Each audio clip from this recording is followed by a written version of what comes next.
París, 1794. Assistim al martiri de les 16 monges carmelites descalces de Compiègne. En aquest carro les porten per ser guillotinades. És l'època del terror de la Revolució Francesa. No ploren. Contentes d'oferir les seves vides a Déu, canten un himne a l'Esperit Sant. Ho evoca molt bé aquesta pel·lícula, Diàlegs de Carmelites.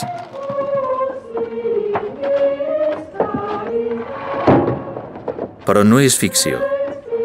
Va ser un fet real. Aquestes monges, amb la seva priora al capdavant, van ser executades perquè no volien renunciar als seus vots religiosos. Van ser molts més els màrtirs d'aquella revolució que, com d'altres després, va dirigir el seu odi cap als amics de Déu. Com es va arribar a aquesta situació? I com va sobreviure l'Església?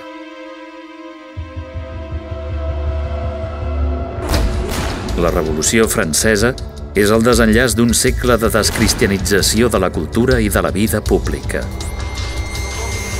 Tot i que el poble continuava practicant la religió, entre la noblesa i la burgesia predominava l'esperit anomenat de les llums o de la il·lustració.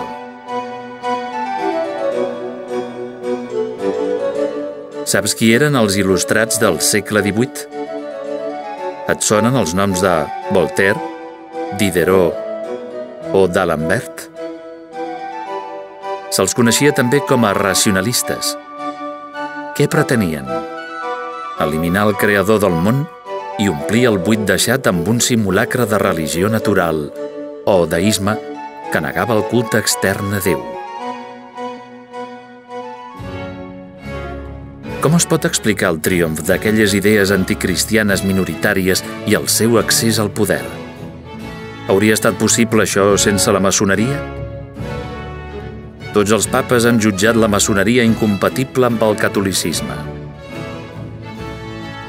És potser perquè aspira a ocupar el lloc de Déu? En aquest cas, maçoneria, il·lustració, deisme i racionalisme no tindrien alguna cosa en comú? El terror va deixar pas a les guerres i a Napoleó. Va posar fi a la revolució? Més aviat va propagar les seves idees per Europa. Al principi, l'Església va poder tornar a desenvolupar la seva tasca i obrir parròquies i seminaris.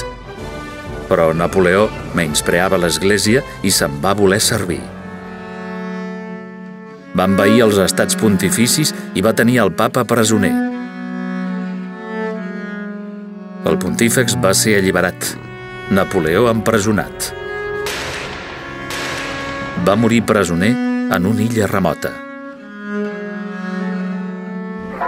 Malgrat tot, la vida de l'Església va continuar donant fruits espirituals. Santa Margarida Maria d'Alacoque va impulsar la devoció al Sagrat Cor de Jesús. Sant Joan Baptista de la Salle va fundar un orde religiós dedicat a l'ensenyament. I així molts altres sants. Van promoure nombroses iniciatives a favor dels pobres, de l'educació catòlica i de les missions. Va ser una època d'esplendor en l'art i la música. Durant els segles XVII i XVIII es van desenvolupar noves formes musicals religioses, reflex del gran interès per conèixer la Sagrada Escriptura i gaudir-la. Entre els compositors et sonaran noms com Haydn o Mozart. En la pintura, escultura i arquitectura triomfa el barroc al segle XVII, amb els seus grans artistes com Velázquez, Zurbarán, Gregorio Fernández o Bernini.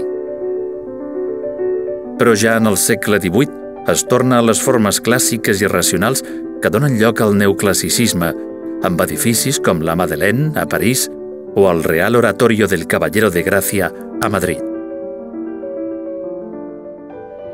Difícilment trobaràs una època més apassionant i sorprenent. No et perdis res d'aquesta unitat, ja que tot el que tracta és a la base de la cultura actual.